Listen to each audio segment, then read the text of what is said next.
Hello students, in this video we are going to study the remaining part of the chapter number 9.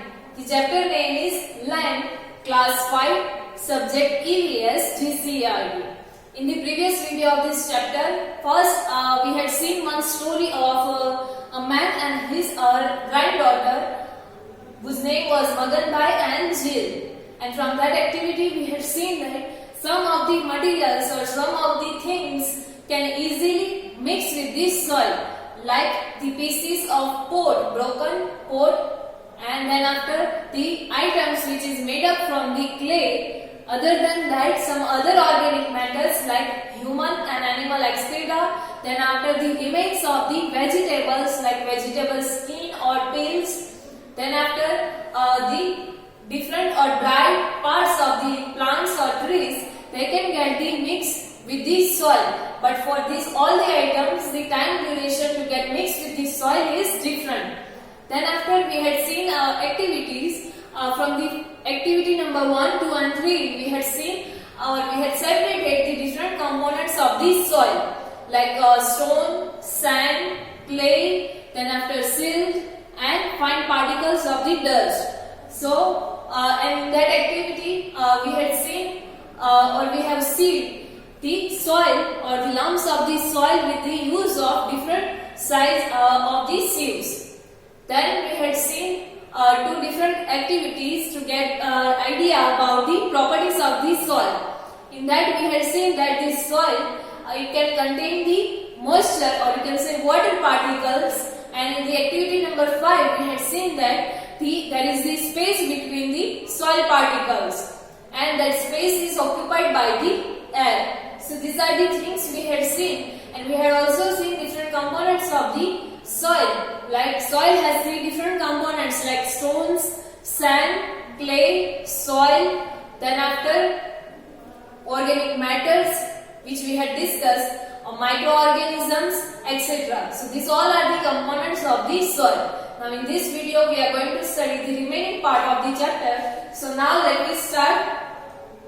So this story we had seen in the first video. Then after we had seen activity number 1, 2, 3 in which we had sieved the soil with the help of different size of sieve.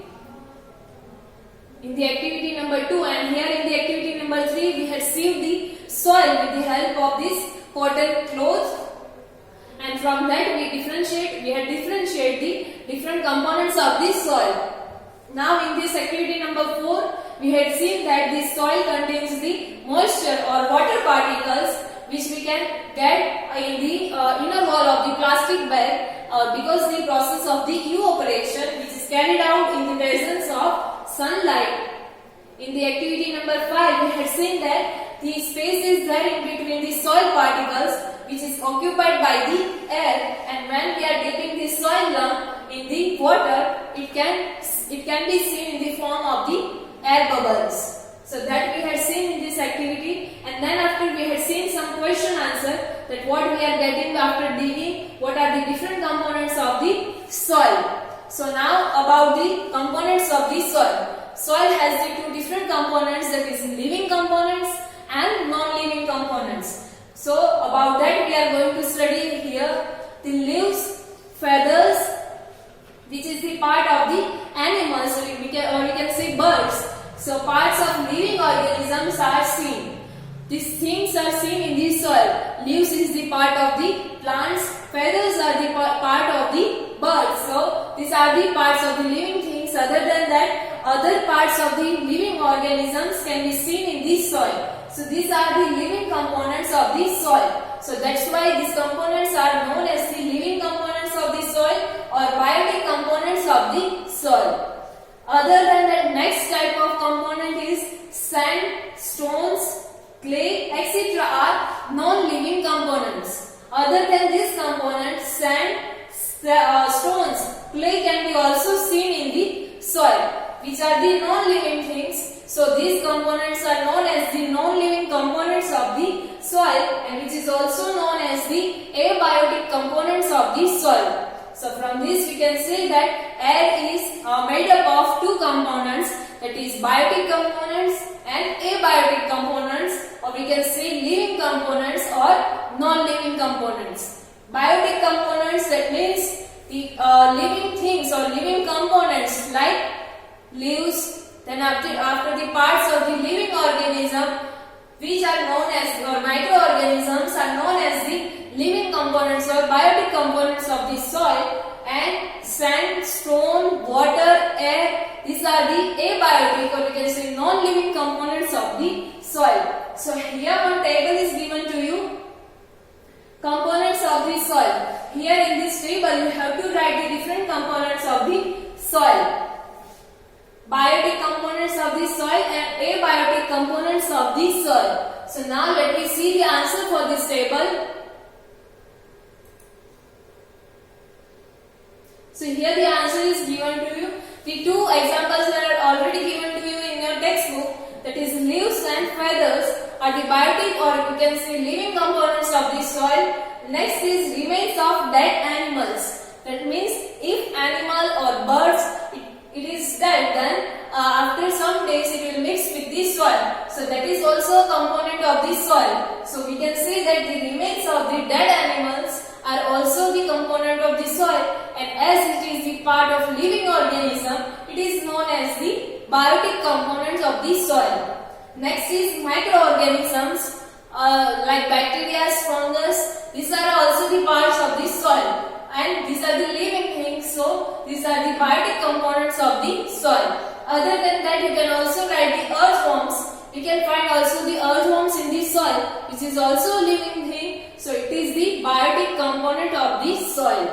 Now next is abiotic components of the soil. So stones, sand, clay, water particles. Other than that, you can also write air. So these all are the non-living things: sand, stone, clay, water particles, you can say moisture, and air between these soil particles. So these are the non-living things. So this is known as the non-living components or abiotic components of the soil. So this you have to write in your textbook. Components of the soil of two types, biotic and abiotic. Now it is true. Here one fact is given to you. So now let me see that fact. First one, that is marble, coal, graphite, diamond, gypsum, calcium, petroleum, etc. are obtained from soil. These all materials can be obtained from the soil. Marble, then after coal you had seen, graphite is a part of the carbon. Then after diamond is also a part of carbon.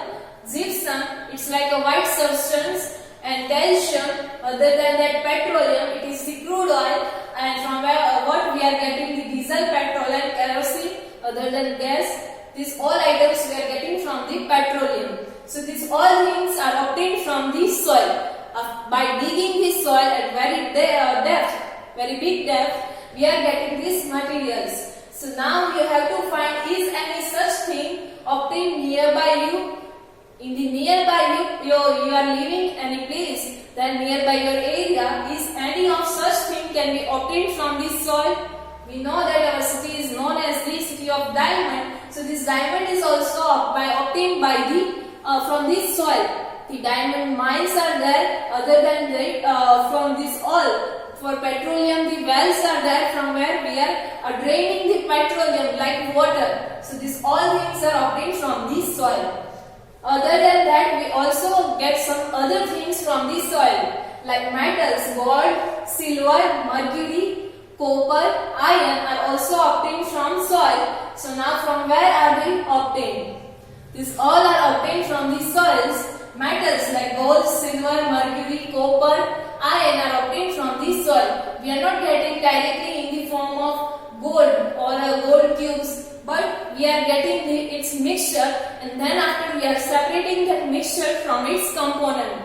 So gold mines and silver mines are also there, from where we are getting the metals. So this is the importance of the soil, which we are getting these things from the soil. Next is, here one observation table is given to you. You have to circle the information. Before that, you have to collect the samples of the soil from different places. Right now you cannot collect. So we will see directly the answer. Circle the correct information. Here the varieties of soil is given to you. Samples of different types of soil in your area. That means you have to collect the sample from the soil from river or canal or the area nearby the canal or river. Then after lake, field, sloping field. That means the field which is there on the slopes. Like the mountain fields which are there on the mountains. Then after gardens. So you have to collect the sample of the soil from different areas, and then after you have to answer some of this question, that color of the soil of which kind in the river, in the lake or the areas nearby the field. So now let me see the answer for this observation table.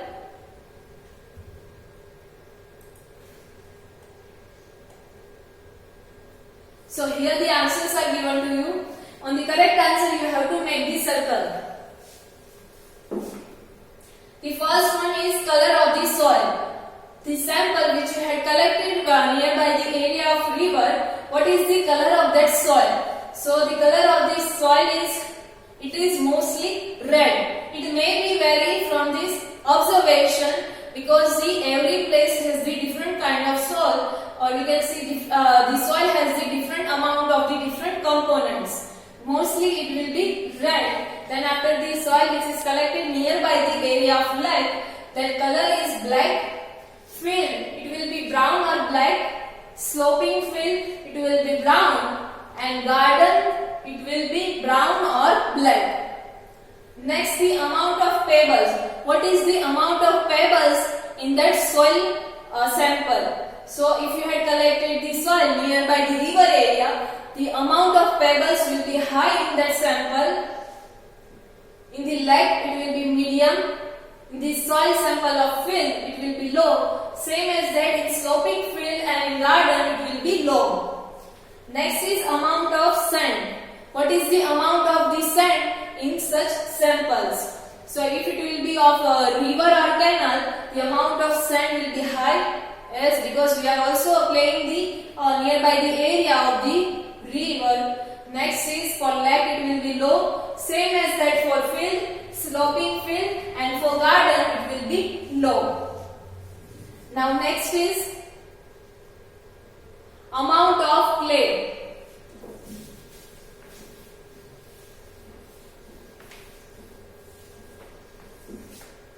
So amount of clay for river it will be low, for lake it will be medium, for field it will be high, for sloping field and for garden it will be also high. Next is amount of loam. Loam, that means a mixture of soil which contains equal amount of clay, sand and dust. So that is known as the loam. So amount of the loam in the soil sample, so in the river it will be low, in the lake it will be high, in the field it will be medium, and in sloping field and in garden it will be also medium.